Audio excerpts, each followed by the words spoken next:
مرحبا والله يسعد كل أوقاتكم بكل خير. اليوم إن شاء الله بنشوف مع بعض كيف نعمل حلا كتير طيب وسهل، وهو مزيج بين التشيز كيك وباي الليمون بالميرينج. وصفة جربتها كتير حبيتها. أنا استخدمت قوالب التشيز كيك الجاهزة، اللي ما عنده ببساطة يعمل قاعدة تشيز كيك بالبسكوت والزبدة. حتى الفيلادلفيا ممكن تستخدموا مكعبات الكيري. المهم اننا نحط 125 جرام. والحشو ايضا ممكن تضيفون السكر لحتى تناسب ذوقكم. انا احبها على نكهة حموضة، لهذا ما حطيت فيها سكر. راح نحتاج إلى 125 جرام من الجبن، أنا عندي هنا فيلادلفيا. 125 جرام من الحليب المحلى اللي هو نسلي.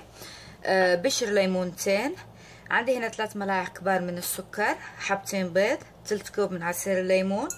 وقاعدة تشيز كيك أنا راح استخدم هذه القوالب اللي هي الصغيرة تجينا جاهزة. ممكن تستخدموا هذه واستخدموا الكبيرة، أو أنتوا اعملوا قاعدة التشيز كيك عندكم بالبيت.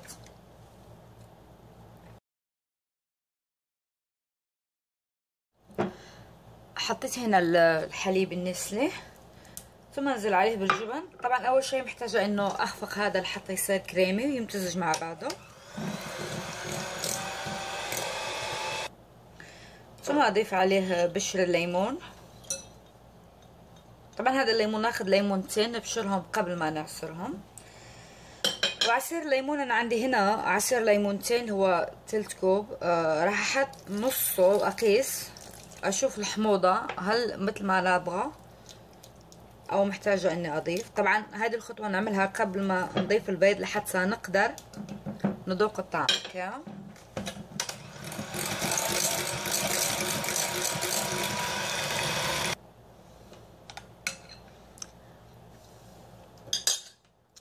اقدر ازيد حموضه زياده. انا لو علي اضيف كميه ليمون مره واحده، بس احاول اعدل الحموضه على حسب ذوق زوجي، لهذا اضفت شوي بالبدايه. مثل ما انتم شايفين جالسه افصل البيض لانه راح استخدم الصفار، بس البيض راح اخليه لحتى اعمل به الميرينج.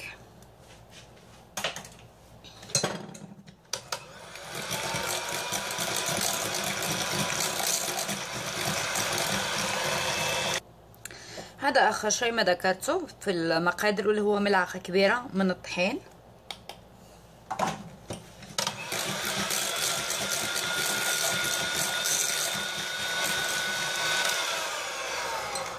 خلاص زي كده صارت عندي الحشوة جاهزة. طبعا نحط القوالب في الصينية اللي راح تدخل للفرن، ثم نعبيها. طبعا ملعقة الايس كريم اللي ما استغني عنه. خلاص زي كده صار جاهز. الان احطه بالفرن على درجة حرارة 330 فahrenheit، هي تقريبا 160 درجة مئوية. المدة يعني بالضبط ممكن كده 20 دقيقة، بس هو بعد ربع ساعة اشيك عليه. لما نشوف انه استوى مثل اي تشيز كيك عادي خلاص بنطلعه.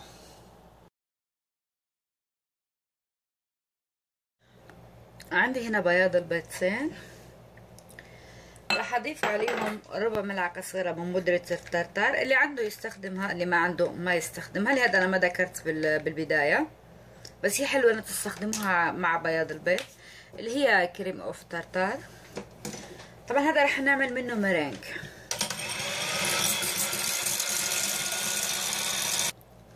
نمزجه زي كده لحتى يصير كله رغوة، ثم نبتدي شوي شوي نضيف عليه السكر حتى نضيف هذه الكمية كلها. هذه سبق وذكرتها 3 ملاعق كبار.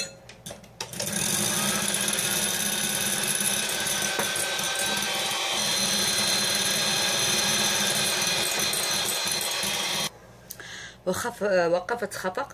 في اللي يشتكون من زنخة البيض، انا صراحة ما احس البيض في زنخة ولا اشم في زنخة. ما عندي مشكلة اكل البيض ناي، بس اللي يشتكون من الزنخة في البيض ببساطة استخدموا سكر الفانيلا زي كده مع بياض البيض، كأنكم تضيفون السكر العادي، وكملوا خفق. حطوا الكمية اللي تحبوا لحتى تعطيكم نكهة الفانيلا. تشيز كيك جاهز. هذا هو الميرينج بعد ما جهز. نستمر بخفقه حتى يصير معي زي كده سميك، وايضا لما نلمسه ما نحس فيه ابدا خشونة سكر. نحن مستخدمين الكاستر شوجر، صحوة السكر حبايبيت بس ناعم فيدوب معايا بسرعة. هذا هو التشيز كيك بعد ما جهز معي. طبعا لساته سخن، لساتي مطلعه من الفرن. مثل ما انتم شايفين هنا الشكه، جربت حدا انطبخ ولا لسه. حطيت هنا الميرينج في قمع، انكم تستخدموا اي قمع انتم حابين. انا حبيت استخدم هذا. رح نعمل زي كده، اما اننا نعمل وردة عادية واننا نعمل وردة مرتفعة، لانه هذا ميرينج رح نرجعه للفرن لحتى يتحمر معانا من فوق. طبعا انا ما اقدر اشيل لكم القوالب لحتى تشوفون شكل الميرينج كيف، بس يمكن اصور لكم صورة وتشوفوا. المهم نعمل عليه قبة حلوة من الميرينج.